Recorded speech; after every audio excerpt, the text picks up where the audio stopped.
Moi, ce que j'adore, en tout cas, c'est quand je crée des séminaires ou des événements, c'est qu'il y ait de l'intelligence collective, des interactions. C'est-à-dire que chaque femme pouvait monter sur scène en disant moi, je suis hyper fière de travailler à la Viste dans ce quartier-là, au profit des sans-abri. Je peux apporter ça au collectif. Donc, je peux apporter, je sais pas moi, mes compétences en e-marketing ou j'ai un camion pour transporter des choses. Et par contre, j'ai besoin d'eux. Et en fait, dans la salle, ça va très, très, très vite. Et dès que quelqu'un demande quelque chose, donc voilà, donc il y en a une pour un événement qui dit moi, je voudrais avoir le numéro de Michelle Obama. On va lui trouver le numéro de Michelle Obama. Et pourquoi pas? Parce que rien n'est impossible. Des femmes ensemble, elles sont inarrêtables. Il y a vraiment une énergie. Là, on est prêt à déplacer les montagnes.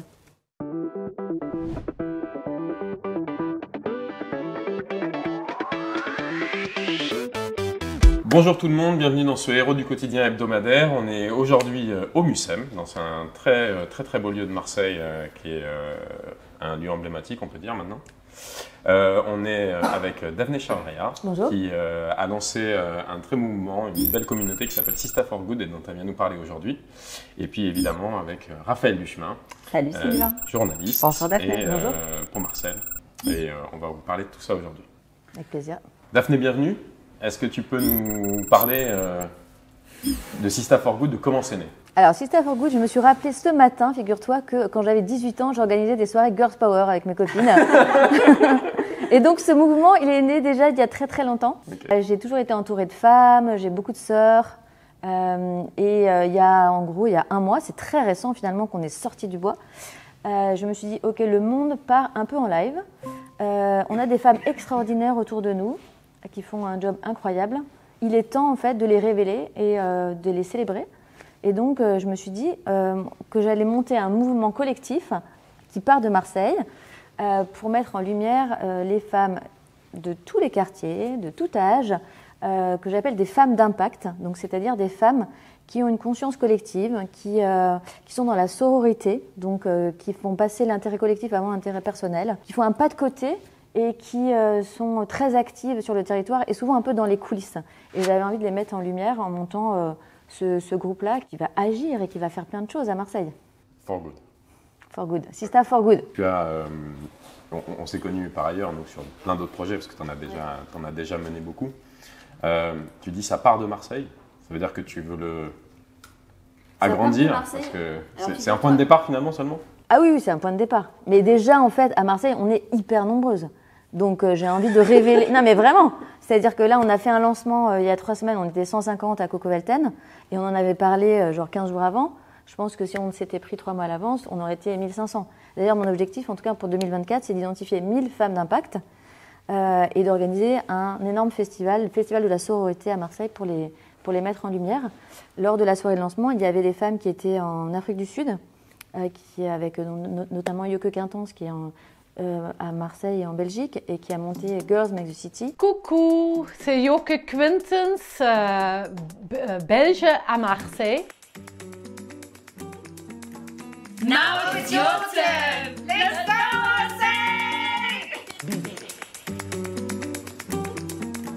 Donc qui était en live avec nous, il y avait des femmes qui étaient soutenues par l'AFD pour monter des projets impact et qui étaient en stage et en formation à Marseille, donc de Ouganda. Donc c'était excellent parce qu'en très peu de temps, on avait des femmes qui disaient « Ah ben moi je suis en Ouganda, je veux bien être ambassadrice de Sista for Good en Ouganda. » Ok. Et en fait, voilà, des femmes extraordinaires, il y en a partout dans le monde. Mais à Marseille, j'ai envie qu'on mette la lumière sur elles. Bon, c'est le point de départ, Marseille, et c'est un bon endroit pour démarrer les choses.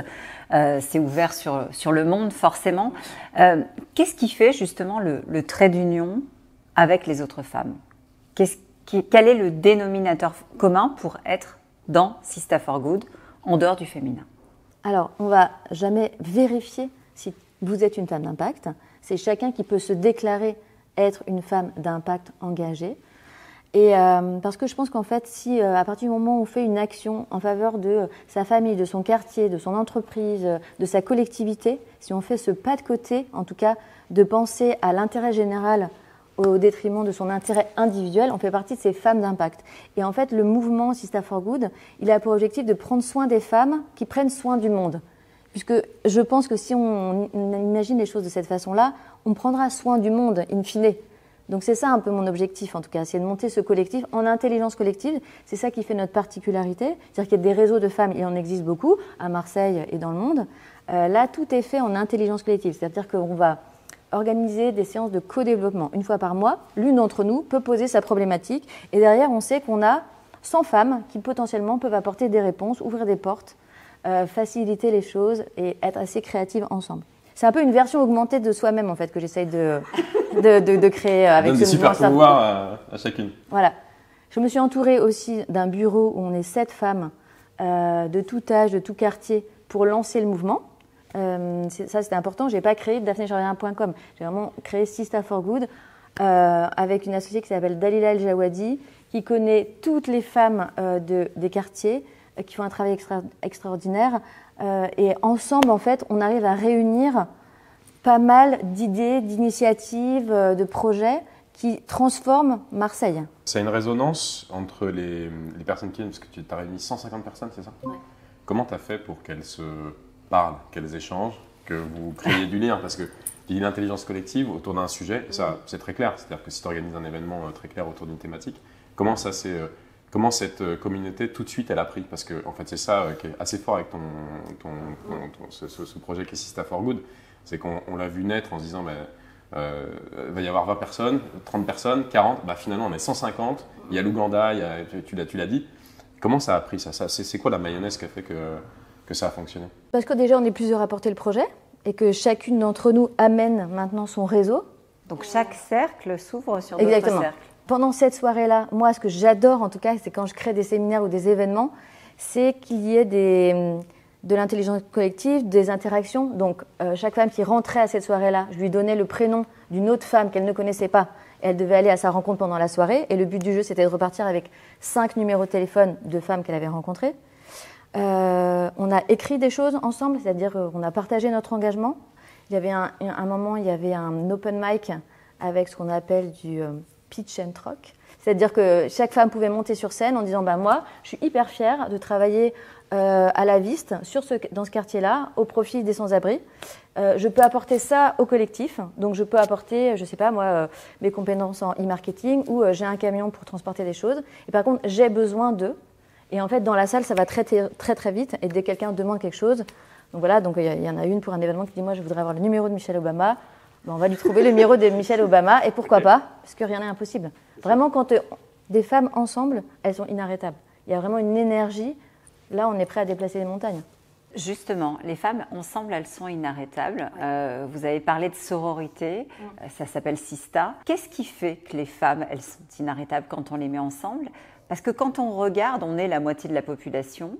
Or, dans les organes de décision, dans les entreprises, tout en haut, il y a le fameux plafond de verre. Il y a des métiers dans lesquels on a de plus en plus de mal à être présente. Je pense évidemment à tous les métiers de la tech, de l'électronique, toutes les filières maths. Comment est-ce qu'on fait pour inverser justement cette tendance-là? Je crois qu'il faut qu'on prenne notre place, tout simplement en fait. Moi, je ne suis pas en train de lutter contre quoi que ce soit. Je suis vraiment là pour se dire, justement, on va se faire la courte échelle et on va se permettre d'accéder à toutes les sphères de la société, qu'elles soient politiques, qu'elles soient dans les milieux des entreprises, des collectivités. C'est vraiment ça en fait. Je crois que j'aurais dû commencer par ça au départ. Non, mais c'est vraiment de se dire qu'on a besoin de plus de femmes à des postes clés dans notre monde et dans notre société. Donc, je ne veux pas faire du gâchis de compétences. Ces femmes-là, elles ont elles ont des compétences extraordinaires et souvent, il y a toujours ce syndrome de l'imposture qui existe, ou de l'impostrice même, j'aimerais dire, qui existe. Moi, aujourd'hui, j'ai envie de faire sauter tous ces verrous-là, en fait, ça c'est clair. Et le fait de se dire que moi, j'ai envie d'accéder à un certain poste, si derrière, j'ai 100 femmes qui me font la courte échelle et qui me disent « Mais bien sûr, vas-y, go !» Rien d'impossible, on va y arriver. Mais je suis d'accord avec vous. Aujourd'hui, il manque tellement de femmes à des postes importants. Et en tout cas, celles aujourd'hui qui ont des petits postes, mais en tout cas qui jouent des rôles clés, déjà, elles, j'ai envie de les mettre en lumière, en fait. Et donc, c'est aussi une histoire de confiance. Quand on est plusieurs comme ça, quand on tisse des liens avec d'autres femmes, mais tellement. On se renforce et on ose. C'est vrai que j'ai un peu du mal à expliquer ce que c'est que la sororité, parce qu'en fait, je trouve que ça se vit. dans cet événement-là, dans nos séances de co-développement, ou quand on fait des actions collectives et qu'on est 100 sur le territoire pour venir en aide à un tiers-lieu culinaire, par exemple, je pensais au plan de A à Z, où on va avoir une action certainement en janvier, on va revenir et on va soit redécorer la salle ou imaginer avec elle un plan de stratégie de communication. Bah, waouh, c'est vraiment rassurant en fait de savoir que derrière, il y a des gens qui nous disent « mais bien sûr je crois en toi, bien sûr c'est exceptionnel ce que tu fais ». Et tu as raison de le faire en fait. Enfin, en 2024, notre objectif c'est de créer un festival de la sororité ou en tout cas être présent sur des grands festivals qu'il va y avoir à Marseille. 2, on aimerait bien écrire un guide. Enfin, c'est pas j'aimerais bien, c'est on va écrire un guide, oui, Agir à Marseille, avec toutes ces femmes-là, en tout cas pour valoriser tout ce qu'elles font dans plein de domaines différents. Participer à des actions collectives. Donc ça pour nous c'est très important de ne pas être qu'un collectif qui se retrouve, qui se parle. Ok, on se parle. Pas d'entre-soi. Pas d'entre-soi, mais surtout, on est sur le terrain. C'est-à-dire que vous pouvez faire appel à nous, on est là. Et puis à terme, mon rêve, ce serait quand même d'avoir un lieu. C'est vraiment quelque chose qui me porte, en tout cas, les tiers-lieux, un lieu totem, où on pourrait se retrouver, on pourrait se ressourcer, qui serait plutôt en pleine nature, parce que je pense qu'on a besoin aussi de cette reconnexion à la nature, pour essayer de se déposer un peu, se former, se coucouner, se faire du bien, et puis célébrer toutes les victoires que toutes ces femmes ont pu avoir. Alors juste pour préciser, parce que tu as cité Coco Velten, qu'il y a des gens qui regardent, qui ne connaissent pas forcément Marseille. Coco Velten, c'est un tiers-lieu qui a été porté pendant très longtemps, qui vient de changer un petit peu de modèle, mais c'est pareil, c'est un très très beau lieu de rencontre. Avec une diversité des usages, des publics. Oui, parce qu'on est regardé dans le monde entier sur Héros du quotidien. Donc, il faut que Marseille fasse école, en quelque sorte. Comment est-ce qu'on peut aider un mouvement, un collectif qui démarre comme Sister for Good? Comment est-ce qu'on peut l'aider à grandir, à se développer et à rayonner? Ou à se stabiliser, parce que ça a l'air d'aller vite, là. Rejoindre le mouvement. Déjà, si ça vous parle, moi, je pense que c'est pas venir nous aider en fait, c'est venir s'aider soi-même en fait en rejoignant le mouvement. C'est ça qui est hyper fort. Et Sylvain, il peut venir? Sylvain, il Sista? il peut pas être Sista. Non. Il peut être brother. Ouais, ça. Mais plus tard, on fera Men for Good. Mais il y a tout un tas d'hommes qui nous soutiennent et qui sont là et qui nous permettent de prendre notre place. Donc ça, c'est clair qu'ils sont pas loin. Ils sont pas loin de nous. Comment on peut nous aider? Je pense qu'on peut donc adhérer à l'association, très simplement. Mettre en lumière les femmes dès que possible. On peut parler de notre mouvement, proposer des actions collectives. Je sais pas. En fait, ça va se faire de façon organique. Aujourd'hui, enfin vraiment, il n'y a pas un jour où on n'a pas une proposition de « Ah, et pourquoi on n'ouvrirait pas un lieu Sister for Good ?» Ok, on va étudier ça avec le collectif pour essayer de lui donner une couleur, écrire un guide Agir à Marseille, faire partie d'un festival. En fait, toutes les bonnes énergies sont accueillies avec bienveillance. Et je suis vraiment pas du tout la seule à décider dans cette aventure. C'est vraiment une aventure qu'elle est collective et humaine avant tout. La genèse de tout ça, parce que tu as plaisanté tout à l'heure en parlant de pourquoi tu faisais ça. Mais toute petite déjà, elle a dit. C'est toute petite déjà. C'est quoi dans ton parcours le marqueur fort qui fait qu'en fait tu t'es dit l'engagement principal ou celui qui va me faire vivre, me passionner pendant les mois et les années à venir, c'est les femmes, comment elles s'engagent, comment on les met en avant, comment on les met en lumière.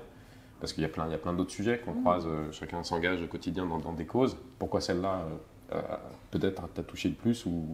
En fait, moi je crois comme plein de femmes, je suis une femme plurielle. Donc tu me dis, pourquoi ce projet-là? Mais il y a ce projet-là. Il y a 4 ans, j'étais chez Marseille, enfin il y a 2 ans, il y a 1 an, j'étais chez Marseille Solutions où je dirigeais cette association avec 4 autres femmes géniales. Aujourd'hui, j'ai un autre job. Enfin, on fait plein de choses en même temps, quoi. Et je me suis dit qu'il fallait pas attendre, en fait. Là, c'était un peu le moment. Je peux pas vraiment t'expliquer pourquoi, mais c'était le moment, là, cette année, en septembre-octobre, de lancer ce mouvement-là. En fait, j'avais aussi senti, j'avais un peu des capteurs partout de femmes un peu isolées, quel que soit leur stade, en fait, d'évolution, qu'elles soient cadres, qu'elles soient agents. Je sentais ce truc un peu d'isolement, donc je me suis dit, c'est le moment de le faire. Est-ce que j'ai eu des déclics dans ma vie? Oui, moi j'ai eu des histoires avec des femmes qui ont changé ma vie. Donc j'avais aussi envie de leur rendre hommage. j'ai aussi une fille et j'ai aussi un fils. Et donc c'est important aussi pour mon fils et ma fille de voir qu'il y a des rôles modèles qui peuvent être ces femmes-là et qui sont importantes. Alors justement, qui sont ces fameux rôles modèles? Parce qu'on en a tous, je crois. On en a ici. On en a tous des rôles modèles, donc si on devait en retenir, allez, 2.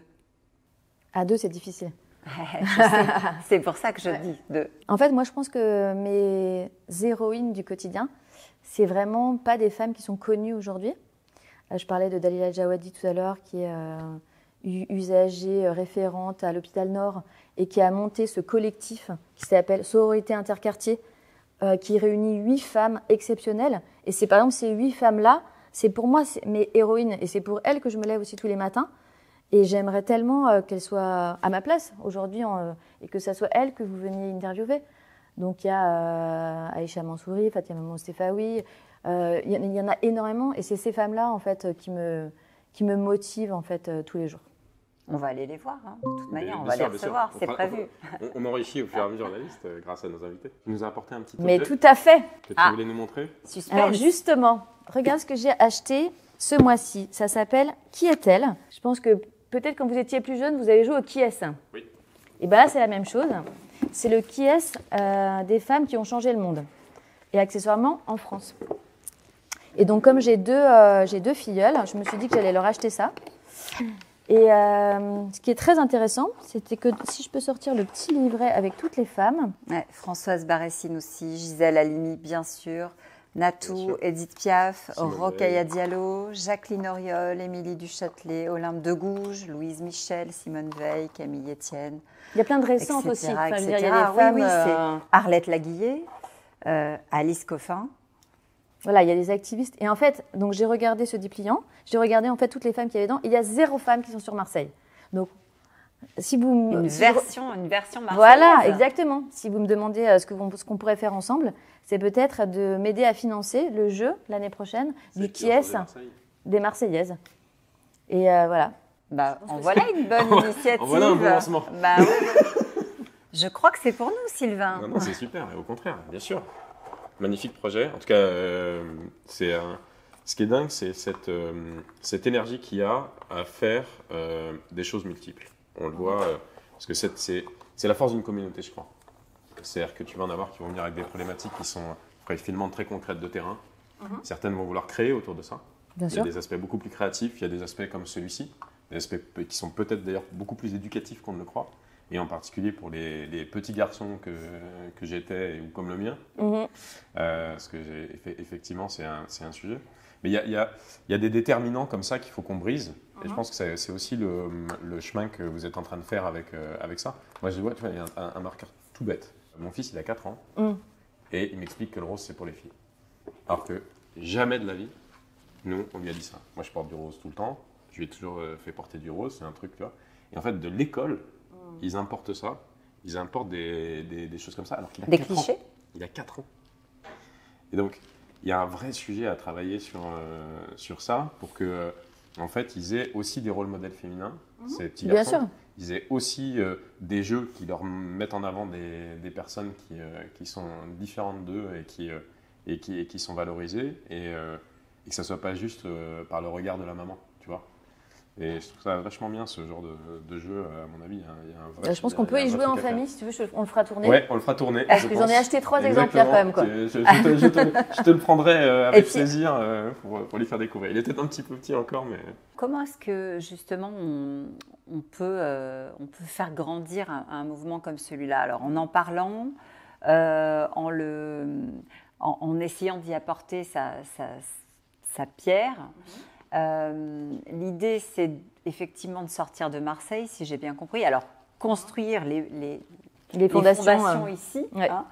Il y en a beaucoup des mouvements, Sista ou autres. Ouais. L'élément différenciant, c'est quoi?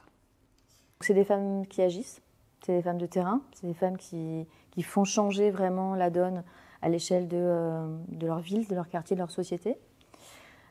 C'est des femmes qui sont prêtes à vraiment à mettre au pot commun à s'entraider, à s'apporter des compétences, à s'apporter des moyens. C'est vraiment ce que je redisais tout à l'heure, c'est l'intérêt collectif avant l'intérêt individuel, mais sans s'oublier.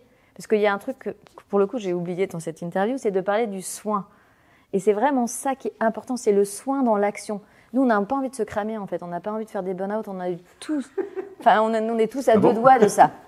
Mais l'idée, en tout cas, dans notre collectif, c'est qu'il y ait des personnes qui soient obstinées. Donc, dans notre bureau, on a, par exemple, Laure Joutot, qui est responsable du soin aux autres femmes. C'est-à-dire, OK, on ne va pas se cramer là.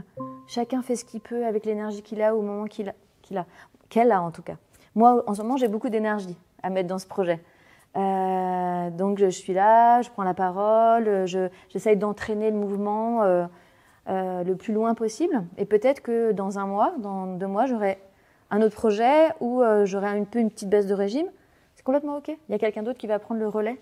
Et en fait, donc, cette spécificité de notre projet, c'est prendre soin de nous, avant tout, être fier de ce qu'on fait, célébrer vraiment là.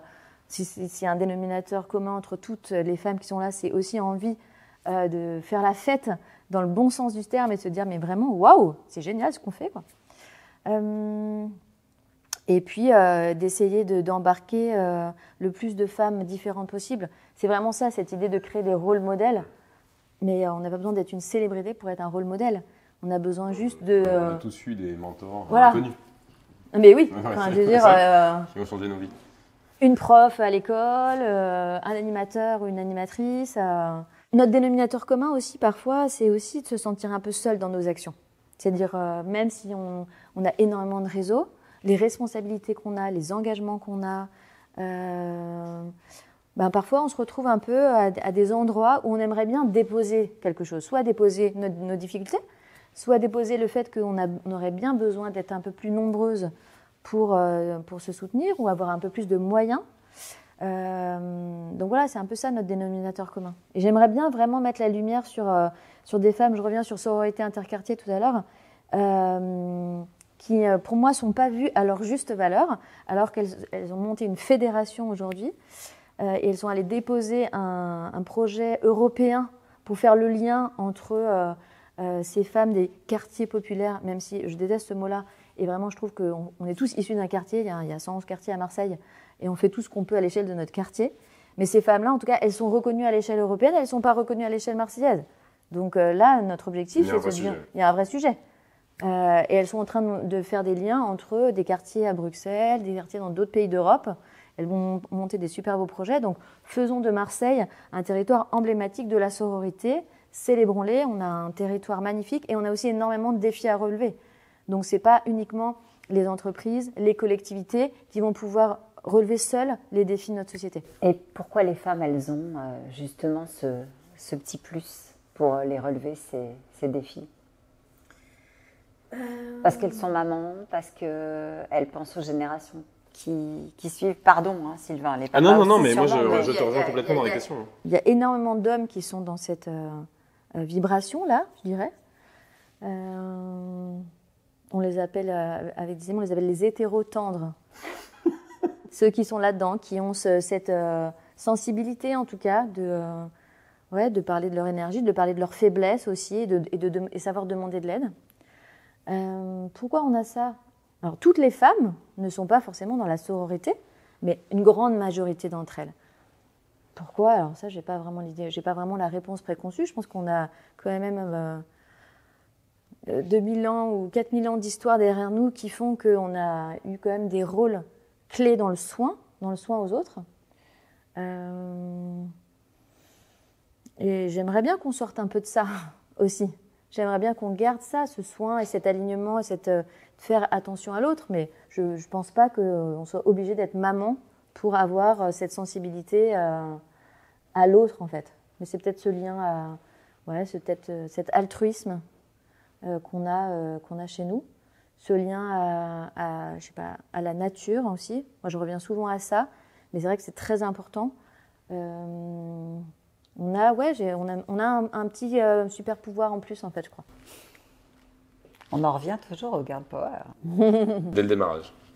Merci Daphné. Merci Avec d'avoir plaisir. été avec nous. On est ravis de t'avoir reçu. Je voudrais lui poser une petite question. Vas-y alors. le bracelet, là. Ah oui, C'est quoi, Ah, c'est vrai, j'ai Daphné? oublié. Alors ça, c'est Adjara, qui est une des Sister for Good, alors, je ne sais pas si on le voit bien, qui nous a proposé spontanément, lors de la soirée de lancement, de faire des petits, Qui a des 18 petits ans. goodies, qui a 18 ans et qui C'est fait ça. des études de biologie et qui est une femme extraordinaire dont on pourra en parler, je pense, à mon avis, dans 10 ans. Elle fera partie de ce jeu de société de Qui est à Marseille. On a déjà plein d'épisodes à venir Ah, pour, exactement. pour Les prochains, Héros du et quotidien. Et avec des et héroïnes. les héroïnes, Avec des exactement. héroïnes. Et un des éléments importants des Héros du quotidien, c'est que c'est diffusé sur des réseaux que je vous encourage à suivre. Ouais. Qui sont par des, bon, en tout cas pour l'instant, orientés sur des populations assez jeunes, Ouais. pour certains. Ok. Et la vision qu'on a, c'est de leur montrer qu'on peut agir aussi assez tôt. Mhm. Et ça, tu vois, des jeunes de 18 ans qui s'engagent, il y en a beaucoup ici. Bien sûr. Il y en a beaucoup ailleurs. Mais c'est un symbole fort. Il faut aussi, je pense, si on veut changer les choses, que ce soit dans les sororités, à mon avis, et plus généralement, c'est à quel âge on montre qu'on peut s'engager, qu'on peut agir, qu'on peut faire.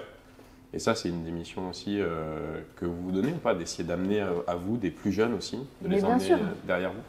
Bah, je ne sais pas si c'est les emmener derrière nous ou si nous les suivre, en fait. Parce que je pense, par elle, mais... là, j'ai en tête une jeune fille qui s'appelle Safia, qui est hyper jeune et qui monte des actions dans son école, dans son quartier, et qui vraiment a plutôt des leçons à nous donner.